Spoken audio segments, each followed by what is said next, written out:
तो उन्होंने कहा आपने आपका तीसरा इंटरव्यू है तो आप अच्छे से आंसर दीजिएगा।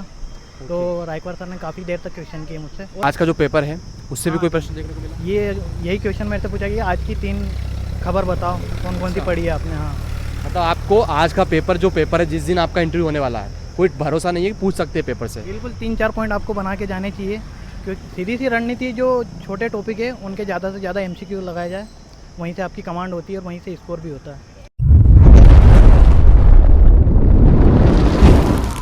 हाय एवरीवन, मैं आपका दोस्त कुमार अर्जुन है। तो एक बार फिर से आपका स्वागत करता हूं। जैसा कि आपको पता है MPPSC 2021 के अभी इंटरव्यू चल रहे हैं। भी सर जस्ट इंटरव्यू दे के आए, इनसे जानेंगे ओवरऑल एक्सपीरियंस कैसा क्या इंटरव्यू में प्रश्न हुए, कैसे प्रिपरेशन किया, सारा कुछ हम डिस्कस करने वाले। शुरुआत करने से पहले मेंशन करना चाहूँगा, अगर आप टेलीग्राम चैनल से नहीं जुड़े तो डिस्क्रिप्शन में लिंक दिया गया है, वहाँ से जुड़ जाइए क्योंकि मैं पर डे प्री के लिए टेस्ट सीरीज टेलीग्राम पर डाल रहा हूँ जो कि फ्री ऑफ कॉस्ट है। चलिए हम शुरुआत करते हैं बिना देरी किया। सबसे पहले आप अपना संक्षिप्त परिचय दे दीजिए। मेरा नाम पंकज देवड़ा है, मैं मंदसौर ज़िले का रहने वाला हूँ और मैं 2017 से PSC की तैयारी के लिए प्रयासरत हूँ। ओके, बोर्ड कौन सा था आपका आज? मेरा रायकवार सर का बोर्ड था। रायकवार का पहला प्रश्न क्या पूछा गया था? पहला प्रश्न यही पूछा गया कि आपने पहले इंटरव्यू दिए या नहीं दिए। ओके, फिर आपका क्या जवाब था? अब मेरा जवाब था मेरा तीसरा इंटरव्यू है। ओके, तो उन्होंने कहा आपने आपका तीसरा इंटरव्यू है तो आप अच्छे से आंसर दीजिएगा। तो रायकवार सर ने काफ़ी देर तक क्वेश्चन किए मुझसे और सबसे ज़्यादा क्वेश्चन भी उन्होंने किए। अच्छा, प्रश्नों के बारे में बताइए, कैसे किस टाइप से प्रश्न पूछे गए रायकवार से? उनका पहला प्रश्न यही था कि मैंने फर्स्ट टाइम आपसे क्या क्वेश्चन पूछा था। ओके, तो जनजाति बहुल क्षेत्र में ताड़ी होती है उसके बारे में पूछा। तो उसी पे 2-3 क्वेश्चन चले मेरे कि कहाँ से होती है, कैसे होती है, कितना नशीला पेय पदार्थ है। ओके, ऐसे अगर विधायिका की देखी जाए तो विधान परिषद से क्वेश्चन किए गए थे मुझसे ओके, कैसे प्रश्न थे?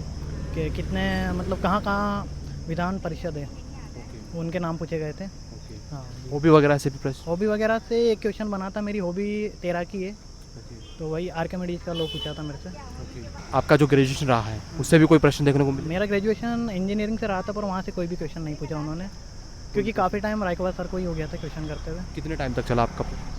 जहाँ तक 15 मिनट प्लस चला है। कोई बोल रहा है कि मेरा तो 5 या 7 मिनट ही ले रहे हैं, कोई बोल रहा है 10 मिनट ले रहे हैं। मेरे अकॉर्डिंग तो 15 मिनट से ज़्यादा चला। एवरेज मान लेते 12 से 15 मिनट तो चला ही है मतलब। जी बिल्कुल बिल्कुल, क्योंकि काफ़ी टाइम हुआ था। सर डिपेंड करता है कैंडिडेट के ऊपर या फिर उनके ऊपर डिपेंड कर रहा है कम टाइम चला? डिपेंड करता है, बोर्ड के ऊपर डिपेंड करता है कि आप उनको इंटरेस्ट कितना है आप में।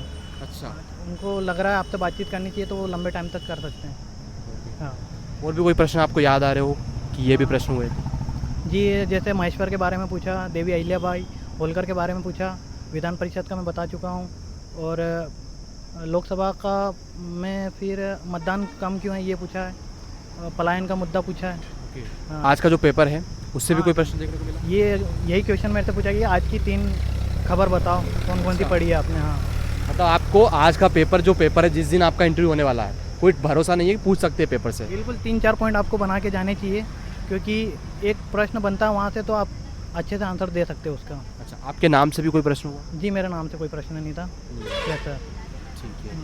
आपने अभी तक कितने प्री कितने मेंस इंटरव्यू बता दिए? 3 इंटरव्यू दिए? 3 प्री 3 मेंस दिए हैं।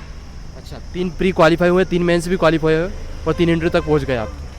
पहले 2 इंटरव्यू में क्या परिणाम रहा था आपका? नेगेटिव रहा था, अंतिम रूप से चयन नहीं हो सका था मेरा। इस बार क्या बेहतर किया आपने? बेहतर मेन चीज़ आंसर राइटिंग पे प्रैक्टिस करी मैंने मेंस के लिए, जहाँ मुझे लगता था कि शायद मेंस में कहीं कमी रह रही है और साथ ही इंटरव्यू के लिए भी काफ़ी मैंने प्रैक्टिस की है मॉक दे के।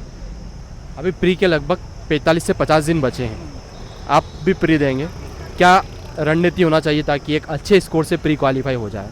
सीधी सी रणनीति जो छोटे टॉपिक है उनके ज़्यादा से ज़्यादा MCQ लगाया जाए, वहीं से आपकी कमांड होती है और वहीं से स्कोर भी होता है। ऐसा कुछ जो बताना चाहें कि ये यूनिट पे ज़्यादा फोकस करना चाहिए? हाँ, जैसे मेनली होता है जब भी नया सिलेबस बनता है, जो नया सिलेबस ऐड हुआ है मेन जो टॉपिक वहीं से ज़्यादा प्रश्न पूछे जाते हैं तो वो तैयार करें। जैसे जनजाति हो गया और शायद फर्स्ट यूनिट में भी कुछ ऐड हुआ है तो वही पढ़े तो काफ़ी अच्छा रहेगा। ओके, आपको लगता है इस बार बेहतर किया आपने मेंस में पहले से? जी मुझे लगता है दोनों में मेंस और इंटरव्यू दोनों में कहीं ना कहीं मैंने अच्छा परफॉर्मेंस किया है। ओके, कोई सुझाव हो आपकी तरफ से जो भी एस्पिरेंट आपका वीडियो देख रहे हैं? जी सतत पढ़ते रहना चाहिए और एग्ज़ाम के अकॉर्डिंग रणनीति बनाना चाहिए। जैसे प्री के अकॉर्डिंग अपने को सबसे ज़्यादा ऑब्जेक्टिव लगाने चाहिए और दूसरा मेंस के लिए आंसर राइटिंग बहुत ज़रूरी है। Thank you so much.